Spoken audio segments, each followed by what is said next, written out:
मसूरी की पहाड़ियों में अक्टूबर का महीना हमेशा विशेष होता है। हवा में हल्की नमी रहती है, जैसे बादल धरती को छूने आए हों। देवदार के पेड़ पहरेदारों की तरह खड़े रहते और शाम होते ही पगडंडियों पर धुंध फैलने लगती। इसी धुंध के बीच पहाड़ी की एक ऊंची ढलान पर एक छोटा सुंदर सा बंगला था, गुलमोहर कुटीर। उस कुटीर में रहती थी एक युवती, अनामिका सेन। अनामिका के बारे में लोग कहते थे कि वो पहाड़ की बेटी है, लेकिन सच ये था कि वो यहाँ की नहीं थी। कुछ साल पहले वो अपने पति के साथ यहाँ आई थी। पति का नाम था कर्नल आदित्य रॉय, एक सदे हुए चेहरे वाला, गर्मजोशी भरी मुस्कान रखने वाला और सेना के पुराने किस्सों का शौकीन आदमी। जब वे पहली बार यहाँ आए तो कस्बे के लोग हैरान रह गए। इतनी शालीन, कोमल और चुप रहने वाली लड़की किसी कठोर सैन्य अधिकारी के साथ कैसे? पहले कुछ महीनों तक उनकी शादी पहाड़ की सुबह जैसी सुहानी थी। अनामिका हर सुबह कर्नल के लिए चाय बनाती और दोनों खिड़की पर बैठकर नीचे बादलों का समुद्र देखते। कर्नल उसे कविता सुनाता, शेरो शायरी करता और लोग कहते, अरे ये तो पहाड़ों की सबसे प्यारी जोड़ी है। लेकिन पहाड़ों की धुंध की तरह ही कुछ बातें धीरे धीरे घनी होती हैं और जब घिरती हैं तो हर चीज धुंधला कर देती हैं। अच्छाई, प्यार, यादें, सब कुछ। कर्नल का स्वभाव बदलने लगा। शुरुआत में तो बस चुप्पियां बढ़ीं, फिर शराब बोतलों में आने लगी। पहले हफ्ते में एक, फिर रोज एक। रात को उसकी आंखें लाल हो जातीं और बातें टूटने लगती जैसे किसी ने उसके अंदर कोई दुख का कुंड खोल दिया हो। वो अक्सर बरामदे में बैठकर अंधेरे में पहाड़ों को देखता और बड़बड़ाता, लोग समझते हैं मैंने देश के लिए लड़ाई लड़ी, पर असली लड़ाई किससे है ये कोई नहीं जानता। अनामिका डरती नहीं थी, लेकिन समझ नहीं पा रही थी। वो पूछती, आदित्य क्या बात है, मुझसे शेयर करो। वो मुस्कुराता, आधी मुस्कान आधी व्यंग्य। कुछ बातें न किसी से कही जाती हैं न सुनी, बस जलती रहती हैं। उसकी आंखों में उस समय कुछ ऐसा होता जो शब्दों में नहीं कहा जा सकता, जैसे भीतर कोई डरा हुआ जानवर हो और आसपास अदृश्य शिकारी। धीरे धीरे तनाव बढ़ता गया। एक बार शराब के नशे में उसने अनामिका का हाथ कसकर पकड़ा, इतना कसकर कि उसकी कलाई पर नीले निशान पड़ गए। अगले दिन माफी मांगी, फूल लाया, लेकिन माफी की थकान में भी वही बेचैनी थी। एक शाम जब धुंध ने पूरे पहाड़ को ढक लिया था और हवा में देवदार की गंध मीठी सी चुभ रही थी, अनामिका ने कर्नल को पहली बार सच में डरते देखा। वो सोफे पर बैठा कांप रहा था। उसके हाथ में एक पुराना फोटो था, शायद उसके सैनिक साथियों का। सब चले गए, उसने फुसफुसाकर कहा। तुम बच गए, अनामिका ने कहा। उसने उसकी ओर देखा, जैसे किसी गहरी खाई से कोई आंखें ऊपर आई हों। बचना भी तो एक सजा है, वो बोला। उस रात हवा तेज चली, खिड़कियां थरथराईं, बाहर गहरा अंधकार था और भीतर अनामिका का दिल जैसे धड़कन के हर ठोकरे में किसी अनजाने अशुभ संकेत की आवाज हो। और फिर वो रात आई, वो रात जिसे बाद में कस्बे के लोग कहते हैं धुंध वाली आग। शाम होते ही कर्नल ने बहुत पी रखी थी। अनामिका ने खाना रखा, पर उसने थप्पड़ मारकर प्लेट गिरा दी। आवाज नहीं निकली। वो बस वहीं खड़ी रही, शांत लेकिन भीतर टूटती हुई। तुम मुझसे दूर जा रही हो, कर्नल गरजा। मैं यहीं हूं, उसने धीरे कहा। नहीं, तुम भी सबकी तरह मुझे छोड़ दोगी। वो उठकर रसोई की ओर गया और गैस की टंकी के पास कुछ गड़बड़ करने लगा। अनामिका ने धीरे कहा, आदित्य, ये आग खेलने की चीज नहीं। पर वो हंसा, एक कड़वी अजीब हंसी। काश मुझे भी कोई जला देता, ये सब खत्म हो जाता। उस पल अनामिका ने देखा, सामने आदमी नहीं, दर्द का एक ढेर था जो खुद को खत्म करने के लिए ईंधन खोज रहा था। उसने गैस छोड़ दी और जैसे ही वो लौ जलाने को झुका, अनामिका ने चीख सुनी और फिर एक धधकती रोशनी, फिर धुआं, अंधेरा और कांच टूटने की आवाजें। घर जलने लगा, जैसे किसी ने उसे महीनों से सुखाकर आग की प्रतीक्षा में रखा हो। अनामिका धुंध और लपटों के बीच बाहर भागी, पर पीछे मुड़ी तभी एक चीख सुनी। वो आवाज किसी घायल जानवर जैसी नहीं, किसी टूटी हुई आत्मा जैसी थी। उसके कदम रुक गए। वो लौ में डूबते घर को देखती रही। लोग दौड़ते आए, बाल्टियां लाईं, पर पहाड़ी घर जलने में देर नहीं लगती। जब आग रुकी, दीवारें काली थीं और घर खंडहर। अंदर जो मिला वो थी राख, टूटी मेज और लोहे का घिसा हुआ फ्रेम। कर्नल नहीं बचा। सुबह जब धुंध फिर उतरी, लोग अनामिका को बरामदे में बैठे देख रहे थे। उसके चेहरे पर कोई आंसू नहीं थे, बस एक अजीब शांति, या कहें स्वीकार। एक सिपाही की मौत, पर किसी ने युद्ध के निशान नहीं देखे, सिर्फ जली लकड़ियां और राख। एक बुजुर्ग औरत दया भरी आंखों से बोली, बेटी, भगवान तुम्हें हिम्मत दे। अनामिका ने उसकी ओर देखा और मुस्कुराई, धीमे, बहुत हल्के से। बरामदे की दीवार पर एक काला हाथ का निशान था, धुएं में बना हुआ। लोग कहते हैं वो कर्नल का था, पर कुछ कहते हैं वो हाथ अनामिका का था, बस दिख किसी और तरह रहा था। उस दिन के बाद से गुलमोहर कुटीर की खिड़कियां हमेशा सुबह खुलती और शाम को बंद होती। अनामिका रोज चाय बनाती, उसी खिड़की पर बैठती और नीचे घाटी में बादलों को देखती। कोई नहीं जान पाया वो खामोशी में किससे बात करती है, लेकिन कभी कभी धुंध के बीच किसी को अब भी धीमी आवाज सुनाई देती। कुछ बातें न कही जाती हैं, न सुनी, और हवा में देवदार की गंध के साथ हल्की सी जली लकड़ी की महक फैल जाती, जैसे कोई याद अब भी धुएं में टंगी हो, आधी जली आधी जिंदा। अनामिका सेन अब गुलमोहर कुटीर में अकेली रहती थी। पहाड़ के लोग अब उससे कम ही मिलते थे। सुबह जब कस्बे के बच्चे स्कूल जाते तो वो उस पहाड़ी रास्ते से गुजरते जहां उसकी हवेली दिखती थी। पुरानी दीवारों पर काई जम चुकी थी। बरामदे की रेलिंग पर लताओं ने कब्जा कर लिया था। कहते हैं वो अब भी हर सुबह खिड़की पर चाय का प्याला लेकर बैठती है और नीचे घाटी की धुंध को देखती रहती है। किसी को नहीं पता वो किसे देखती है, या शायद किसे याद करती है। कर्नल आदित्य रॉय की मृत्यु को 3 साल बीत चुके थे। उस आग के बाद उसका घर और मन दोनों राख हो चुके थे। लेकिन पहाड़ों में समय का अपना तरीका होता है। वो कभी बीतता नहीं, बस ढलता जाता है, जैसे धीमी धूप दीवारों पर रेंगती है। एक शाम कस्बे में एक नया आदमी आया, रुद्र सेन। लंबा, दुबला, पतला और बांसुरी बजाने में निपुण। वो कस्बे की छोटी चाय की दुकान में बैठकर बांसुरी बजाता और उसकी धुन सुनने लोग रुक जाते। कोई कहता, इसकी बांसुरी में कुछ अजीब है, जैसे खुशी और दुख साथ मिल गए हों। रुद्र एक घूमता फिरता कलाकार था, पर उसके पास एक सपना था, अपने संगीत के लिए कोई स्थिर जगह, कोई प्रेरणा। और शायद नियति उसे वहीं खींच लाई जहां धुंध हमेशा उतरती है, अनामिका के घर के पास। उसने पहली बार अनामिका को देखा तो बस देखा ही रह गया। सफेद साड़ी में, चांदी जैसे बालों में हल्की नीली रोशनी चमक रही थी। वो बरामदे की रेलिंग पर टिककर पहाड़ों को देख रही थी, जैसे हवा से बातें कर रही हो। आप यहां रहती हैं? उसने झिझकते हुए पूछा। अनामिका ने मुड़कर देखा। उसकी आंखें स्थिर थीं, जैसे किसी ने बहुत रोकर अब रोना छोड़ दिया हो।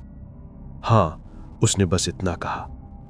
मैं नीचे वाले गांव में नया आया हूं, संगीत सिखाता हूं, बांसुरी बजाता हूं। वो मुस्कुराई, हल्की लेकिन सच्ची मुस्कुराहट। तो हवा और बांसुरी का रिश्ता तुम्हें यहां लाया है? यही उनकी पहली मुलाकात थी। धीरे धीरे रुद्र का आना जाना पड़ गया। वो हर संध्या उस हवेली के बरामदे में बैठता और बांसुरी बजाता। अनामिका उससे सुनती रहती, कभी चाय लाती, कभी सिर्फ खामोशी में बैठी रहती। उसकी खामोशी भी संगीत जैसी थी, कोई लय जिसमें दर्द घुला हुआ हो। एक दिन उसने पूछा, तुम्हारी धुनें इतनी उदास क्यों हैं? रुद्र ने जवाब दिया, क्योंकि मैं वही बजाता हूं जो हवा कहती है, और यहां की हवा में कोई दुख है। अनामिका ने कहा, शायद मेरा घर उसे याद दिलाता है। उनकी बातचीत धीरे धीरे किसी पुराने गीत की तरह फैलने लगी, जिसमें शब्द कम, भाव ज्यादा थे। लोगों ने देखना शुरू किया कि अनामिका फिर से मुस्कुराने लगी है। वो अपने बगीचे की देखभाल करने लगी, फूल फिर से खिलने लगे और शाम को हवेली से बांसुरी की आवाज गूंजने लगी। कई महीनों बाद वो दोनों शादी कर बैठे, चुपचाप, बिना किसी शोर के। पहाड़ों ने बस हवा में धीमी सी फुसफुसाहट सुनी, फिर से एक जीवन शुरू हुआ है। लेकिन पहाड़ों में खुशी कभी लंबी नहीं ठहरती। कुछ चीजें यहाँ की मिट्टी में घुली हैं, अकेलापन और अनकहा डर। रुद्र को जल्द ही एहसास हुआ कि अनामिका के घर में कुछ अजीब है। रात को कभी कभी उसे बांसुरी की धुन खुद ब खुद बजती सुनाई देती, जबकि उसने बांसुरी छुई भी नहीं होती। कभी हवेली के पीछे के बगीचे में हल्की फुसफुसाहटें सुनाई देती, जैसे कोई नाम पुकार रहा हो। एक रात उसने पूछा, अनामिका, क्या तुम्हें यहां डरने लगता? वो मुस्कुराई। डर? यहां जो सब परिचित हैं। कौन? हवा, पेड़ और वो जो अब भी यहीं है। रुद्र का गला सूख गया। कौन यहीं है? जो चले गए पर गए नहीं। उस रात रुद्र सो नहीं पाया। उसकी आंखों के सामने बस एक चेहरा घूमता रहा, एक आदमी का, जलता हुआ और पीछे धुंध में गायब होता हुआ। अगले दिन उसने अनामिका से पूछा, तुम्हारे पहले पति की मौत कैसे हुई थी? अनामिका चुप रही, बस खिड़की से बाहर देखती रही। आग से, उसने आखिर कहा। दुर्घटना? वो मुस्कुराए। शायद कभी कभी हादसे भी किस्मत के हाथ से लिखे जाते हैं। दिन बीतते गए पर रुद्र के भीतर बेचैनी बढ़ती रही। उसकी बांसुरी की धुनें अब पहले जैसी नहीं थी, उनमें एक अजीब जहर उतर आया था। एक शाम जब आसमान पर बादल झुके हुए थे और हवा में बारिश की गंध थी, तब अनामिका ने उसे खाने में एक प्याला दिया। ये क्या है? जड़ी बूटी की चाय, उसने कहा। रुद्र ने घूंट भरा। स्वाद मीठा था पर कुछ अलग। उस रात जब उसने बांसुरी उठाई तो उसकी उंगलियां कांपने लगीं, धुन बिखर गई, स्वर उलझ गए। और तभी उसने देखा, अनामिका खिड़की पर खड़ी है, उसकी आंखें धुंध में घुली हुई हैं और उसके चेहरे पर वही शांत मुस्कान। तुम्हारी धुन अब कभी नहीं रुकेगी, उसने धीरे कहा। रुद्र की सांसें तेज होने लगीं, होंठ नीले पड़ गए। क्या तुमने? नहीं, उसने कहा, मैंने कुछ नहीं किया, तुम्हारी बांसुरी ने खुद चुन लिया। वो गिर पड़ा। बांसुरी जमीन पर गिरी।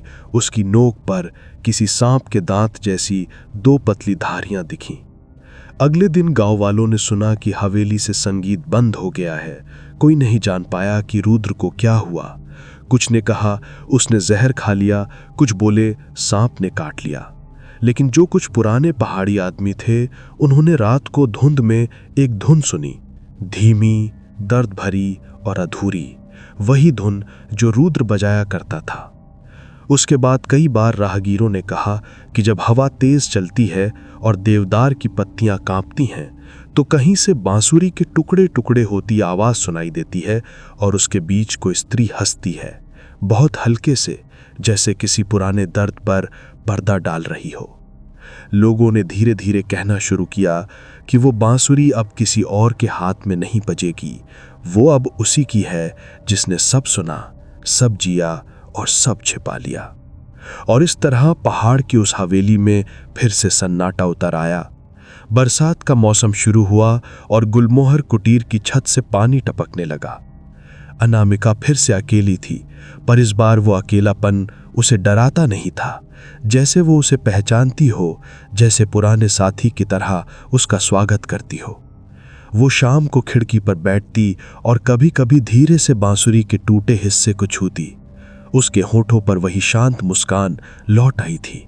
और जब नीचे घाटी में धुंध भरती तो हवा में हल्की सी जहरीली गंध आती, जैसे किसी ने फूलों में सांप का भन छिपा दिया हो।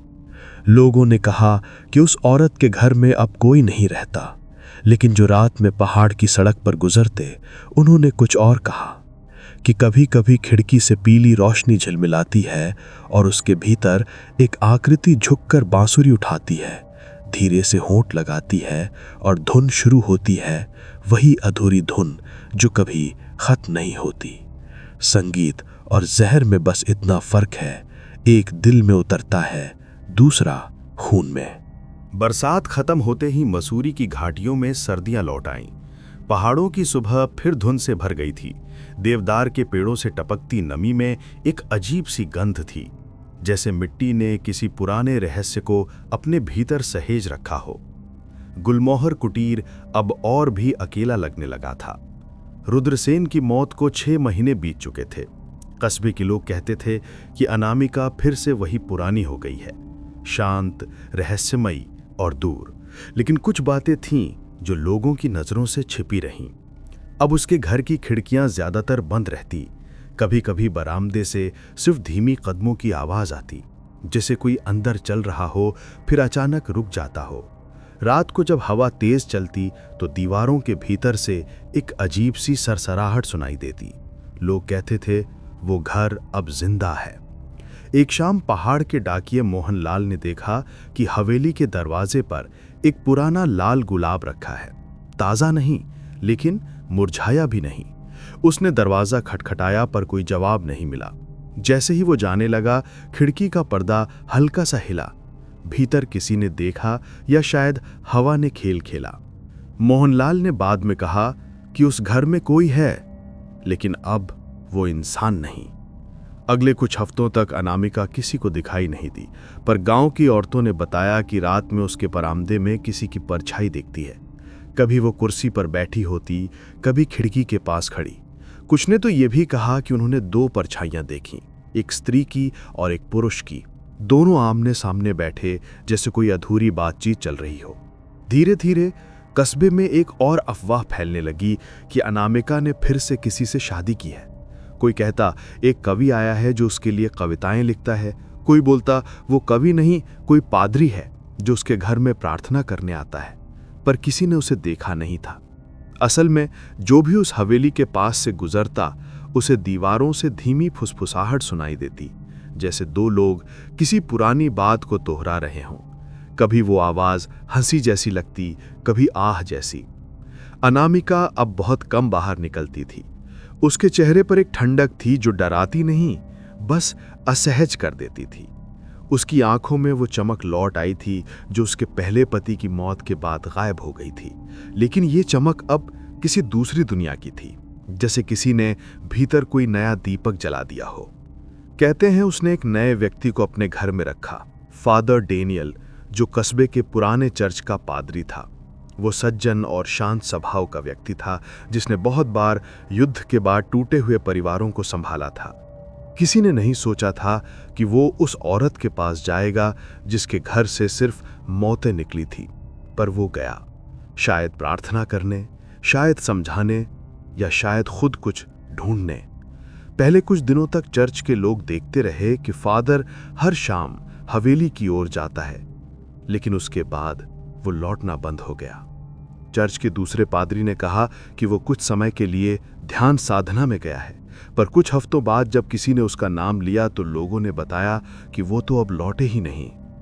गुलमोहर कुटीर अब और भी चुप था, पर वो चुप्पी सर्दियों की बर्फ जैसी नहीं, जलती हुई चुप्पी थी।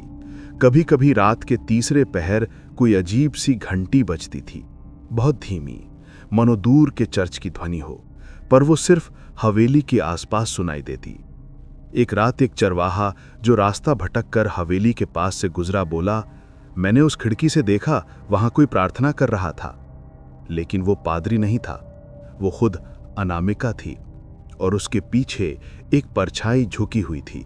लोगों ने उस दिन से उस घर के पास जाना बंद कर दिया। कस्बे के बूढ़े डॉक्टर ने बताया कि कभी कभी उसके पास से अनामिका का नौकर दवा लेने आता था, नींद की गोलियां, हृदय की दवा और कोई खास तरल जिसे वो जड़ी का अर्क कहता था। डॉक्टर ने पूछा, तुम्हारी मालकिन कैसी हैं? वो बस बोला, अब वो किसी से बात नहीं करती, बस दीवारों से करती हैं। धीरे धीरे दीवारों की फुसफुसाहट गांव के बच्चों के खेल का हिस्सा बन गई। वो दूर खड़े होकर हवेली की ओर पत्थर फेंकते और चिल्लाते, बोलो दीवार। और जब हवा चलती, सचमुच हल्की सी आवाज आती, जैसे कोई धीमे से हंस रहा हो। बच्चे भाग जाते और फिर कई दिन उस रास्ते पर सन्नाटा रहता। एक शाम जब सूरज ढल रहा था, अनामिका ने अपनी खिड़की खोली, और पहाड़ों की ओर देखा। घाटी में नारंगी धूप फैल रही थी। उसने बुदबुदाया, सबको लगा मैंने मारा, पर किसी ने ये नहीं पूछा कि क्यों जिए। उसकी आवाज में कोई क्रोध नहीं था, बस एक अजीब सी थकान। उसने अपनी उंगलियां दीवार पर रखीं और उस दीवार से जवाब आया, बहुत हल्के में, हम अब भी यहां हैं। वो मुस्कुराई। उसकी मुस्कुराहट अब जीवन की नहीं, मृत्यु की समझ जैसी थी, शांत, पूर्ण और ठंडी। रात में अचानक हवेली से चीख सुनाई दी। लोग भागकर पहुंचे, पर वहां कोई नहीं था। दरवाजा खुला था, अंदर मोमबत्तियां जल रही थी और दीवारों पर कुछ ताजे खरोच के निशान थे, जैसे किसी ने उंगलियों से कुछ लिखने की कोशिश की हो। दीवार पर लिखा था, हमसे प्यार किया था या मार दिया। उसके नीचे राख का हल्का धब्बा था। अनामिका उस रात के बाद फिर कभी नहीं दिखी। पुलिस आई, तलाशी हुई, पर हवेली खाली थी। बरामदे में बस एक टूटी कुर्सी थी और एक सफेद शॉल जिस पर हल्की सी राख जमी थी। बगीचे में 7 कब्रें मिलीं, 6 पुरानी, एक नई खुदी हुई और खाली। लोगों ने कहा वो 7वीं कब्र उसके लिए थी, पर कोई नहीं जानता कि वो उसमें सोई या दीवारों में समा गई। आज भी जब पहाड़ पर बादल नीचे उतरते हैं और हवा पुरानी खिड़कियों से टकराती है, तो दीवारों से वही फुसफुसाहट सुनाई देती है। कभी किसी की हंसी, कभी बांसुरी की अधूरी धुन, कभी किसी की प्रार्थना। और कुछ लोग कहते हैं कि अगर तुम ध्यान से सुनो तो वो खुद भी बोलती है, धीरे, बहुत धीरे, जैसे किसी पछतावे से लिपटी आत्मा कह रही हो, मैंने किसी को नहीं मारा, मैंने सिर्फ अकेलेपन को जगह दी। गुलमोहर कुटीर अब भी खड़ा है, जर्जर लेकिन जिंदा। उसके चारों तरफ देवदार के पेड़ झुकते हैं, जैसे उसे कोई गुप्त आशीर्वाद दे रहे हों। पर जब हवा उनमें से गुजरती है तो वो सिर्फ फुसफुसाहट नहीं लाती, वो आवाजें लाती है, यादें लाती है और एक सवाल छोड़ जाती है। क्या दीवारें सच में चुप रहती हैं या हमें उन्हें सुनना बंद कर देते हैं? और जब रात और गहराती है, पहाड़ी रास्तों पर एक धीमी आवाज गूंजती है, बांसुरी की नहीं, प्रार्थना की नहीं, बल्कि किसी के दिल की, जो अब भी बोलना चाहता है। सालों बीत चुके थे, पहाड़ वही थे, लेकिन लोगों के चेहरे बदल गए थे। अब सड़कें पक्की हो चुकी थीं, सैलानी आते जाते रहते थे और मसूरी की पुरानी आत्मा धीरे धीरे पत्थर और रोशनी में गुम हो रही थी। लेकिन उस सब के बीच अब भी एक जगह थी जो समय से अनकच थी, गुलमोहर कुटीर। वो हवेली जो कभी सुंदर थी, अब सिर्फ खंडहर थी, पर हवा में अब भी उसका नाम मौजूद था, जैसे कोई भूली हुई दास्तान जो खत्म नहीं होती। एक दिन एक युवा लेखक वहां पहुंचा, आर्यन मुखर्जी। वो दिल्ली से आया था, पुरानी कहानियां लिखने का शौकीन। उसने सुना था कि मसूरी में एक ऐसी हवेली है जहां एक औरत ने अपने 7 पतियों को खोया था। कुछ कहते थे उसने मारा, कुछ कहते थे वो चुड़ैल थी, कुछ कहते थे वो खुद श्रापित थी। आर्यन के लिए ये कहानी महज क्यूरियोसिटी नहीं थी, ये जुनून बन चुकी थी। वो सुबह ही पहाड़ चढ़ने लगा। रास्ता पत्थरों से भरा था और पेड़ों से टपकती नमी उसके जूतों में समा गई थी। ऊपर पहुंचकर उसने देखा, हवेली अब भी खड़ी थी, टूटी खिड़कियां, जंड लगा गेट और दीवारों पर चढ़ी बेलें। हवा में एक अजीब सी नमी थी, जैसे किसी ने अभी अभी मिट्टी खोदी हो। वो अंदर गया। बरामदा खाली था, बस कुछ पुरानी कुर्सियां और टूटा हुआ आईना पड़ा था। दीवारों पर नमी की लकीरें किसी पुराने नक्शे जैसी दिख रही थी। उसने कैमरा निकाला, नोटबुक खोली और लिखना शुरू किया। कभी किसी औरत ने यहां चाय पी थी, किसी ने बांसुरी बजाई थी, किसी ने प्रार्थना की थी। अब सिर्फ दीवारें हैं जो सब याद रखती हैं। दोपहर ढलने लगी, बाहर बादल नीचे उतर आए। हवा भारी थी और पेड़ों की सरसराहट किसी धीमे संवाद जैसी। आर्यन ने बागीचे में कदम रखा। वहां 7 पत्थर की कब्रें थीं, आधी मिट्टी में धंसी हुई। उन पर कोई नाम नहीं, बस निशान, 1, 2, 3 और 6 तक। 7वीं कब्र खुली थी, खाली। वो झुककर उसे देखने लगा। मिट्टी ताजा लग रही थी, जैसे किसी ने कल ही खोदी हो। उसे लगा किसी ने उसके पीछे से धीरे से कहा, अभी पूरी नहीं हुई। वो मुड़ा, कोई नहीं था। शायद हवा थी, या फिर शायद वही दीवारें फिर बोल रही थीं। वो वापस हवेली में लौटा। शाम हो चुकी थी और धुंध भीतर तक घुसाई थी। कमरे में अंधेरा था। उसने मोमबत्ती जलाई और देखा दीवार पर कोई परछाई हिली। वो स्थिर हो गया। कौन है? उसने कहा। कोई जवाब नहीं। फिर धीरे से कदमों की आहट हुई और वो आकृति सामने आई। वो एक औरत थी, सफेद साड़ी में, चांदी जैसे बाल और चेहरे पर वही शांत मुस्कान जो तस्वीरों में होती है पर असली चेहरों पर नहीं। आप कौन? तुम वही हो ना जो लिखने आए हो? आर्यन की आवाज कांप गई। हां, मैं बस कहानी जानना चाहता हूं। वो मुस्कुराई। कहानियां तो हवेलियां खुद सुनाती हैं, इंसान बस उन्हें लिखता है। उसने पास की कुर्सी की ओर इशारा किया। बैठो। आर्यन बैठ गया। मोमबत्ती की लौ हिल रही थी, जैसे डर से कांप रही हो। लोगों ने कहा मैं चुड़ैल थी। मैं नहीं थी। मैं बस किसी को रोक नहीं पाई। हर आदमी मुझे अपना घर बनाना चाहता था, पर कोई ये नहीं समझ पाया कि मैं खुद ही एक घर हूं, खाली, गूंजता हुआ, अकेला। वो सब आए, रहे और चले गए। शायद मैं ही उनकी गलती थी। आर्यन ने धीरे से पूछा, और 7वीं कब्र? उसने उसकी आंखों में देखा। वो तो अब भी खाली है। कुछ कहानियां तभी पूरी होती हैं जब कोई सुनने वाला उन्हें अपनी जान से लिखे। बाहर हवा तेज चली, दरवाजे चरमराए उठे, मोमबत्ती की लौ बुझने लगी। आप कौन हैं? उसने फिर पूछा। वो मुस्कुराई। मैं वही हूं जो दीवारों में रहती है, जो अकेलेपन को रूप देती है। फिर वो कुर्सी से उठी और धीरे धीरे कमरे के कोने में चली गई, जहां अंधेरा और धुंध मिलकर कुछ अनजाना बना रहे थे। आर्यन की सांस रुक गई और फिर अचानक सन्नाटा। उसने चारों ओर देखा। वो गायब थी। कमरा खाली था। बस दीवार पर कुछ नमी थी, जैसे किसी ने हाथ फेर दिया हो। और फिर उसे दिखा, दीवार पर हल्के अक्षरों में लिखा था, अब तुम जान गए, अब लिखो। उसके हाथ कांप रहे थे। उसने नोटबुक खोली, लिखा। उसकी कहानी खत्म नहीं हुई थी। वो अब भी बोल रही है, मेरी कलम से। रात बीत गई। सुबह जब गांव के लोग उस रास्ते से गुजरे तो देखा कि हवेली की खिड़कियां खुली थीं। एक कमरे में टेबल पर एक नोटबुक रखी थी। उस पर लिखा था, 7वीं कब्र अब खाली नहीं रही। नीचे मिट्टी पर किसी ने हल्के से लिखा था, आर्यन मुखर्जी, 1989 से 2025। कोई नहीं जानता वो वहां कैसे मरा। कुछ ने कहा वो गिर पड़ा, कुछ बोले उसने खुद को मार लिया। पर जब पुलिस पहुंची, उन्होंने देखा मिट्टी पर उसके चारों ओर छोटे छोटे फूल उगे थे जो रात में ही खिले थे। उस दिन के बाद गुलमोहर कुटीर को किसी ने नहीं छुआ। अब वो बंद है, लेकिन पहाड़ी लोग कहते हैं कि जब शाम ढलती है और हवा में धुंध उतरती है तो हवेली की खिड़कियों में रोशनी जलती है। कभी कभी कोई आकृति खिड़की के पास खड़ी होती है, एक पुरुष और एक स्त्री, दोनों चुप, बस एक दूसरे को देखते हुए। कहते हैं वो वही 7वां पति है जिसने उसकी कहानी पूरी की, और अब वो दोनों वहीं रहते हैं, दीवारों में, फुसफुसाहटों में और हवा में घुली उस पुरानी बांसुरी की अधूरी धुन में। गांव के बच्चे अब भी उस रास्ते से गुजरते हैं, पर कोई हवेली की ओर नहीं देखता, क्योंकि जो देख ले उसे वो बुलाती है, और जब कोई बुलावे पर जाए तो लौट कर नहीं आता।